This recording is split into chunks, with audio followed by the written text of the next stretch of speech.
നമസ്കാരം സർ. നമസ്തേ അഞ്ജന. ജനനായകനായ ഉമ്മൻചാണ്ടിയുടെ ഭരണത്തെ എങ്ങനെ വിലയിരുത്തുന്നു? ജനനായകനാണോ, ഭരണം നടത്താൻ അറിയുന്നയാളാണോ ഭരണത്തലവനാകേണ്ടത്? ഉമ്മൻചാണ്ടിയെ കുറിച്ച് പറയുമ്പോൾ ഈ ചോദ്യത്തിന് പ്രസക്തിയേറും. പക്ഷെ ഈ ചോദ്യത്തിനുള്ള ഉത്തരം ഒരു 2500 വർഷങ്ങൾക്ക് മുമ്പ് തന്നെ സോക്രട്ടീസ് പറഞ്ഞിരുന്നു. കപ്പൽ നിയന്ത്രിക്കാൻ ആ പണി അറിയാവുന്നയാളെയാണോ, ജനസമ്മതനായ ആളെയാണോ നമ്മൾ തിരഞ്ഞെടുക്കുന്നത്? ഭരണത്തലവനെ തിരഞ്ഞെടുക്കുന്ന കാര്യത്തിലും അങ്ങനെ ബുദ്ധിപൂർവമായിട്ടല്ലേ നമ്മൾ ചിന്തിക്കേണ്ടത്? 10 പേരെ ഒരുമിച്ച് കണ്ടാൽ മുട്ടുവിറയ്ക്കുമായിരുന്ന മൻമോഹൻ സിംഗ് ആണോ, വലിയ സദസ്സിനോട് വലിയ വിഡ്ഢിത്തരങ്ങൾ പറഞ്ഞ് ആർപ്പ് വിളിപ്പിക്കുന്ന നരേന്ദ്രമോദിയാണോ മികച്ച ഭരണാധികാരി? ഇക്കണോമിക്സ് അറിയാവുന്നത് കൊണ്ട് മൻമോഹൻ സിംഗ് ഒരിക്കലും ഒറ്റ രാത്രി കൊണ്ട് നോട്ട് നിരോധിക്കുമായിരുന്നില്ല. മോദിക്ക് അത് പക്ഷെ സാധിച്ചു. കാരണം ഒന്നിനെക്കുറിച്ചും ധാരണയില്ലെങ്കിലും അയാൾ ജനസമ്മതനാണ്. ഈ പോപ്പുലാരിറ്റി തന്നെയല്ലേ ഉമ്മൻചാണ്ടിയുടെ മസറ്റ്? ഉമ്മൻചാണ്ടിയുടെ ഭരണ മികവിനെ കുറിച്ച് എന്തെങ്കിലും ആർക്കെങ്കിലും പറയാൻ കഴിയുമോ? ഉണ്ടെങ്കിൽ തന്നെ അവയൊക്കെ വിശദമായ പഠനത്തിന് വിധേയമാക്കിയാൽ മികവിനേക്കാൾ ഏറെ മികവില്ലായ്മയുടെ രേഖാചിത്രങ്ങളാണെന്നും തെളിയും. ചില ഉദാഹരണങ്ങൾ എടുക്കാം. ആദ്യം ജനസമ്പർക്ക പരിപാടി തന്നെ എടുക്കാം. അതാണല്ലോ ഉമ്മൻചാണ്ടിയുമായി പറഞ്ഞു കേൾക്കുന്ന ഏറ്റവും പ്രധാനപ്പെട്ട. ജനങ്ങളുടെ പ്രശ്നങ്ങൾ നേരിട്ടറിയാനും ഉടൻ തന്നെ പരിഹാരം കൊടുക്കാനുമുള്ള അതിവേഗം, ബഹുദൂരം സിദ്ധാന്തത്തിന്റെ തുടർച്ചയായിരുന്നു ഈ ജനസമ്പർക്ക പരിപാടി. ആദ്യമേ തന്നെ പറയട്ടെ, ഒന്നുകിൽ അതിവേഗം അല്ലെങ്കിൽ ബഹുദൂരം, രണ്ടും കൂടി സാധ്യമല്ല.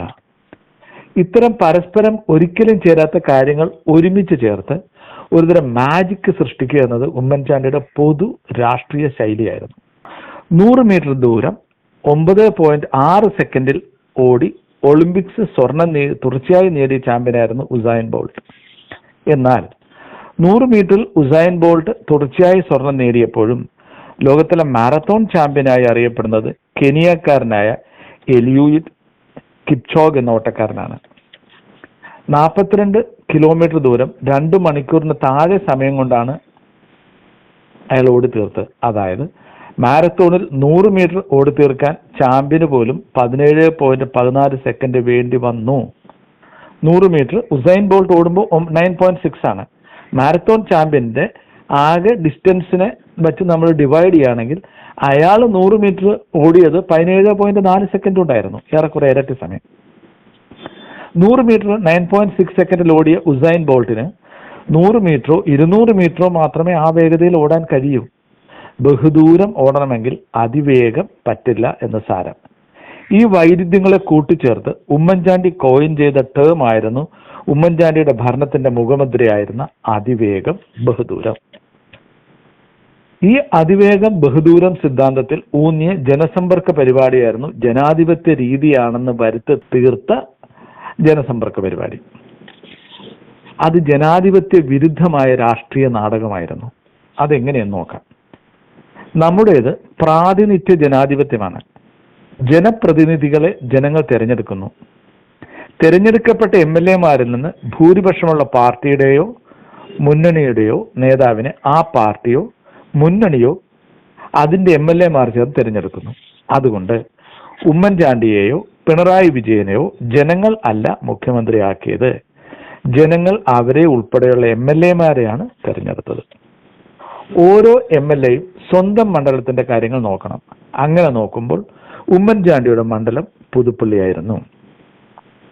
മുഖ്യമന്ത്രി നേരിട്ട് ജനസദസ്സ് വിളിച്ചുകൂട്ടി പരാതി നേരിട്ട് വാങ്ങി അവിടെ വെച്ച് തന്നെ പരിഹരിക്കാൻ ഉമ്മൻചാണ്ടി രാജാവല്ലായിരുന്നു, ജനാധിപത്യ കേരളത്തിലെ മുഖ്യമന്ത്രിയായിരുന്നു. കേരളത്തിൽ രാജഭരണം ഇല്ല, അത് തീർന്നിട്ട് 1956 മുമ്പേ തീർന്നു കഴിഞ്ഞു.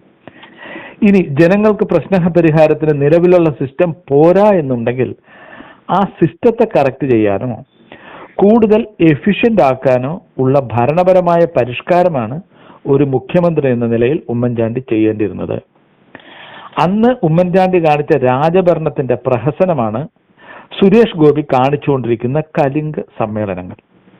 അപ്പോഴും സുരേഷ് ഗോപി തൃശൂർ ലോക്സഭാ മണ്ഡലത്തിന്റെ പ്രതിനിധിയാണ്. ഉമ്മൻചാണ്ടി കേരളത്തിന്റെ മുഖ്യമന്ത്രിയായിരുന്നു, കേരളത്തിന്റെ ജനപ്രതിനിധി അല്ലായിരുന്നു. അയാൾ ജനപ്രതിനിധി ആയിരുന്നത് പുതുപ്പള്ളിയുടെ ആയിരുന്നു.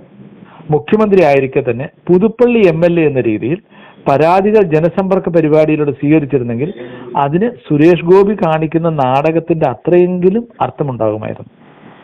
തീരുമാനങ്ങളെല്ലാം മുഖ്യമന്ത്രി ഓൺ ദ സ്പോട്ട് എടുക്കാനാണെങ്കിൽ ഇവിടെ ഒരു സിസ്റ്റത്തിന്റെ ആവശ്യമേ ഇല്ലല്ലോ. ജനസമ്പർക്ക പരിപാടിയിലൂടെ എത്ര പരാതി കിട്ടിയെന്നോ എത്ര എണ്ണത്തിൽ തീർപ്പാക്കിയെന്നോ ഞാൻ നോക്കുന്നില്ല. ജനസമ്പർക്ക പരിപാടി തന്നെ പ്രാതിനിധ്യ ജനാധിപത്യ സമ്പ്രദായത്തെ കൊഞ്ഞനം കുത്തുന്ന ഉഡായിപ്പാകുമ്പോൾ അതിന്റെ റിസൾട്ടിനൊക്കെ എന്ത് പ്രസക്തി? ഒരു ചോദ്യം കൂടി.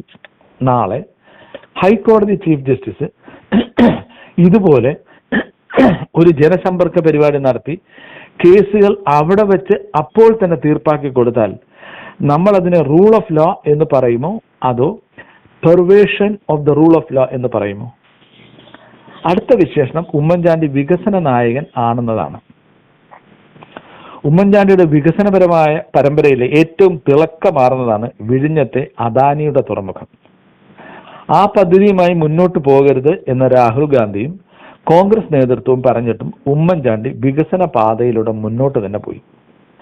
അതിന് കുറച്ച് വർഷങ്ങൾക്ക് മുമ്പ് വല്ലാർപാടം ടെർമിനലുമായി ബന്ധപ്പെട്ട് മൂലമ്പള്ളിയിലെ കുടിയൊഴിപ്പിക്കലും അതിന്റെ മറ്റു വാർത്തകൾ വന്നപ്പോൾ വികസനത്തിനെതിരായി ആരും ഒന്നും പറയരുത് എന്നാണ് രാഷ്ട്രീയ നേതാക്കൾ ഒന്നടങ്കം നമ്മളോട് പറഞ്ഞത്. എന്നാൽ ഇന്ന് വല്ലാർപാടം ഇന്റർനാഷണൽ കണ്ടെയ്നർ ട്രാൻസ്ഷിപ്മെന്റ് ടെർമിനലിന്റെ അവസ്ഥ എന്താണ്? 4.62 കിലോമീറ്റർ നീളമുള്ള വല്ലാർപാടം റെയിൽ ലിങ്ക് ഇന്ത്യയിലെ തന്നെ ഏറ്റവും നീളമുള്ള റെയിൽ ബ്രിഡ്ജാണ്. കമ്മീഷൻ ചെയ്ത് 14 വർഷമായിട്ടും അത് നാളിതുവരെ ഫുൾ കപ്പാസിറ്റി പോയിട്ട് ഹാഫ് കപ്പാസിറ്റിയിൽ പോലും പ്രവർത്തിച്ചിട്ടില്ല. വല്ലാർപാടം തൃശങ്കുവിൽ നിന്നപ്പോഴാണ് വിഴിഞ്ഞം പദ്ധതിക്ക് കരാർ ഒപ്പുവെച്ചത്. വിഴിഞ്ഞം പദ്ധതി വന്നതാണ് വല്ലാർപാടം പദ്ധതി തകരാനുള്ള കാരണം എന്ന വിദഗ്ധ അഭിപ്രായം കൂടി കണക്കിലെടുത്ത് വേണം വിഴിഞ്ഞത്തിന്റെ വികസന സ്വപ്നത്തെ വിലയിരുത്താൻ.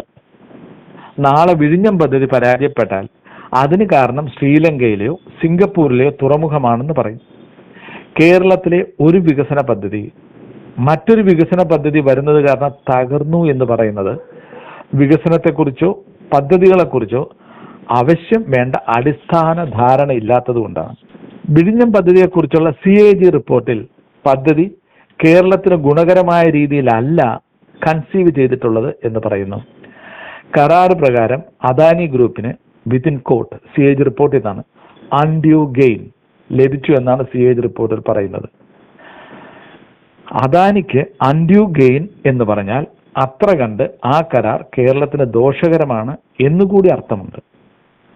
പ്രോജക്റ്റിന്റെ കരാർ കൊടുത്തതിലും ഗുരുതരമായ ക്രമക്കേട് CAG റിപ്പോർട്ട് കാണിച്ചിരുന്നു. പദ്ധതിയുടെ ഘടന പകുതി വച്ച് സംസ്ഥാന സർക്കാർ മാറ്റിമറിച്ചതിലൂടെ ഒടുവിൽ ഒരു കമ്പനി മാത്രമേ രംഗത്തുണ്ടായുള്ളൂ, അദാനി ഗ്രൂപ്പ്. കരാർ അവരുമായി അവർക്കനുകൂലമായി അൺഡ്യൂ ഗെയിൻ കൊടുത്തുകൊണ്ട് ഒപ്പിട്ടു. ഇതിൽ അഴിമതിയുടെ കണക്കെത്ര എന്നത് മാത്രമേ അറിയാനുള്ളൂ. പക്ഷെ ഇതിലൊന്നും വികസന നായകനായിരുന്നു ഉമ്മൻചാണ്ടിക്ക് യാതൊരു പങ്കുമില്ല എന്നാണ് നമ്മളോട് ബോധ്യപ്പെടുത്താൻ ശ്രമിക്കുന്നത്. സോളാർ എന്ന് കേൾക്കുമ്പോൾ സരിത പറഞ്ഞ ലൈംഗിക ആരോപണമാണ് എല്ലാവരും പറയുന്നത്. അത് മലയാളിയുടെ ലൈംഗിക ദാരിദ്ര്യത്തിൻ കൊണ്ടാണ്. സോളാർ കമ്പനി നടത്തിയ സരിത നായർക്കും ബിജു രാധാകൃഷ്ണനും എങ്ങനെയാണ് മുഖ്യമന്ത്രിയുടെ ഓഫീസിലും വീട്ടിലും ഇത്രയേറെ സ്വാതന്ത്ര്യമുണ്ടായത് എന്ന ചോദ്യം നമ്മൾ ആരും ചോദിക്കില്ല.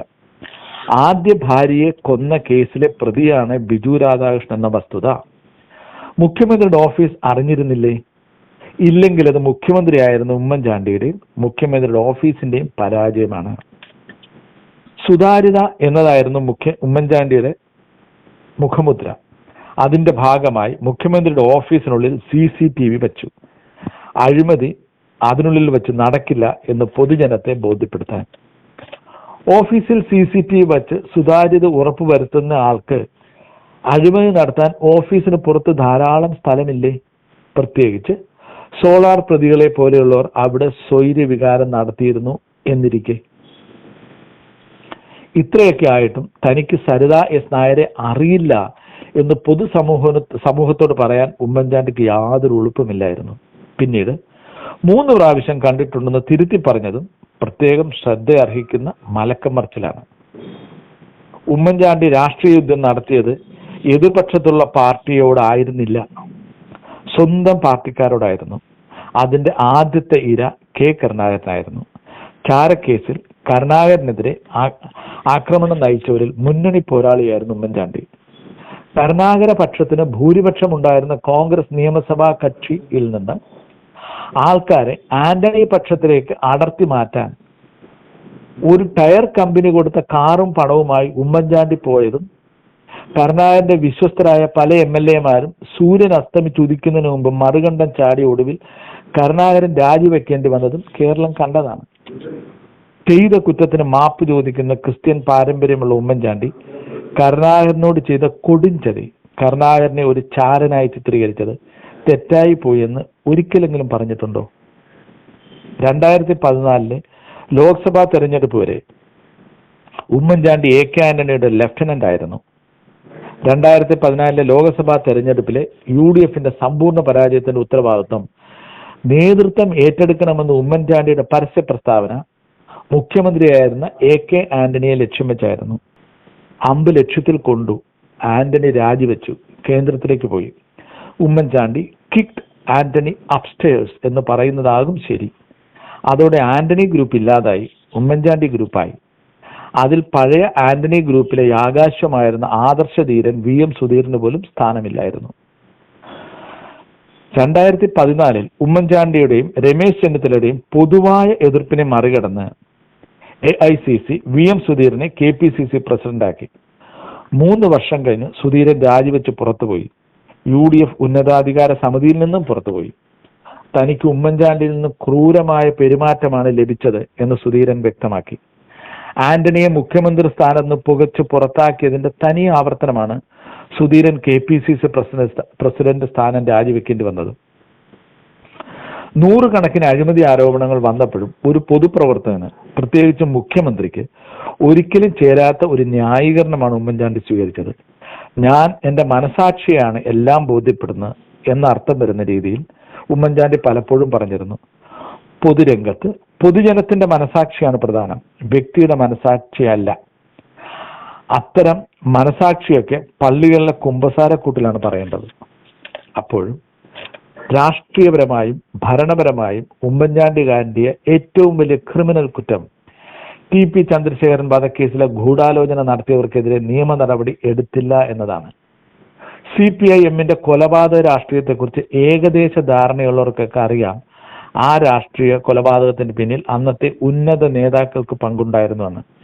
ഇത് സംബന്ധിച്ച ഫോൺ സംഭാഷണങ്ങളും അന്വേഷണ സംഘത്തിന് ലഭിച്ചിരുന്നു. എന്നാൽ ആ തെളിവുകളുടെ അടിസ്ഥാനത്തിൽ നിയമ നടപടിയുമായി മുൻപോട്ട് പോകുന്നതിന് പകരം CPIMലെ ഉന്നത നേതാക്കളെ ബ്ലാക്ക്മെയിൽ ചെയ്ത് ഒറ്റ രാത്രി കൊണ്ട് സെക്രട്ടേറിയറ്റ് വളഞ്ഞുകൊണ്ടുള്ള CPM സമരത്തെ തകർത്ത് കളയാനാണ് ഉമ്മൻചാണ്ടിയും അന്നത്തെ ആഭ്യന്തരമന്ത്രി തിരുവഞ്ചൂർ രാധാകൃഷ്ണനും ആ തെളിവുകൾ ഉപയോഗിച്ചത്. കോൺഗ്രസിൽ യുവരക്തം വേണമെന്ന് വാദിച്ചുകൊണ്ടാണ് 1970കളുടെ അവസാനത്തോടെ ആന്റണിയും ഉമ്മൻചാണ്ടിയും VM സുധീരനും അടങ്ങുന്ന യൂത്ത് കോൺഗ്രസുകാർ രാഷ്ട്രീയ പ്രാധാന്യം നേടിയത്. എന്നിട്ട് 53 കൊല്ലം പുതുപ്പള്ളിയിൽ നിന്ന് MLA ആയ ഉമ്മൻചാണ്ടിക്ക് പുതുപ്പള്ളിയിൽ നിന്ന് പോലും ഒരു യുവനേതാവിനെ വളർത്തിക്കൊണ്ടുവരാൻ കഴിഞ്ഞില്ല. വളർത്തിക്കൊണ്ടുവരാത്തതല്ല, വളരാൻ അനുവദിക്കാത്തതായിരുന്നു. അതുകൊണ്ടല്ലേ ഉമ്മൻചാണ്ടി മരിച്ചപ്പോൾ അതുവരെ രാഷ്ട്രീയത്തിന്റെ വെളിമ്പുറത്ത് ചുറ്റും നടന്ന ചാണ്ടി ഉമ്മനെ പുതുപ്പള്ളിയിൽ സ്ഥാനാർത്ഥിയാക്കുന്നത്. ഈ വസ്തുതയൊക്കെ നിലനിൽക്കെയാണ് ഉമ്മൻചാണ്ടിയെ മരണാനന്തരം പുണ്യവാളനാക്കി മാറ്റാനുള്ള ശ്രമങ്ങൾ ഉമ്മൻചാണ്ടിയുടെ കുടുംബാംഗങ്ങളിൽ നിന്നും കോൺഗ്രസ് പാർട്ടിയിലെ ഒരു വിഭാഗത്തിൽ നിന്നും ഉയരുന്നത്. സരിതയെ കൊണ്ട് ഉമ്മൻചാണ്ടിക്കെതിരെ വ്യാജ ലൈംഗിക ആരോപണം ഉന്നയിപ്പിച്ചത് ഗണേശനാണെന്ന വാർത്തയുണ്ട്. ആ വാർത്ത ശരിയാണെങ്കിൽ അതിന് പിന്നിലുള്ള രാഷ്ട്രീയ ചരിത്രവും ഓർക്കാൻ നമുക്ക് ബാധ്യതയുണ്ട്. രമേശ് ചെന്നിത്തലയെ താക്കോൽ സ്ഥാനത്ത്, അതായത് കീ പൊസിഷനിൽ മന്ത്രിസഭയിൽ കൊണ്ടുവരണമെന്ന് NSSന്റെ ചങ്ങനാശ്ശേരി പോപ്പ് ആവശ്യപ്പെട്ടു. 21 അംഗ മന്ത്രിസഭയിൽ ഇനി ഒരാളെ ചേർക്കാൻ കഴിയുമായിരുന്നില്ല. ആ ഇടയ്ക്കാണ് ഒരു മന്ത്രിയെ ആരോ വീട്ടിൽ കയറി അടിച്ചു എന്ന വാർത്ത വരുന്നത്. ഒരാഴ്ച കഴിഞ്ഞപ്പോൾ അന്നത്തെ ചീഫ് വിപ്പ് PC ജോർജ് തല്ലുകൊണ്ട ആ മന്ത്രി ഗണേശനാണെന്ന് പറഞ്ഞു. ജോർജ് അത് പറഞ്ഞത് ഉമ്മൻചാണ്ടിയുടെ നിർദ്ദേശപ്രകാരമായിരുന്നു. തുടർന്ന് ഗണേശൻ രാജിവെച്ചു. മന്ത്രിസഭയുടെ അംഗസംഖ്യം 20 കുറഞ്ഞു. ആ ഗ്യാപ്പിലേക്ക് ചെന്നിത്തലയെ കയറ്റി. ഗണേശൻ തിരിച്ചു വരാനുള്ള വാതിൽ ഉമ്മൻചാണ്ടി അങ്ങനെ അടച്ചു. സരിതയെ കൊണ്ട് ഗണേശൻ ഉമ്മൻചാണ്ടിക്കെതിരെ ലൈംഗിക ആരോപണം ഉന്നയിച്ചു. കൊടുത്താൽ കൊല്ലത്തും കിട്ടുമെന്നത് പഴയ പഴഞ്ചൊല്ലാണ്. പുതിയത് ഇതാണ്: കൊടുത്താൽ പത്തനാപുരത്തും കിട്ടും.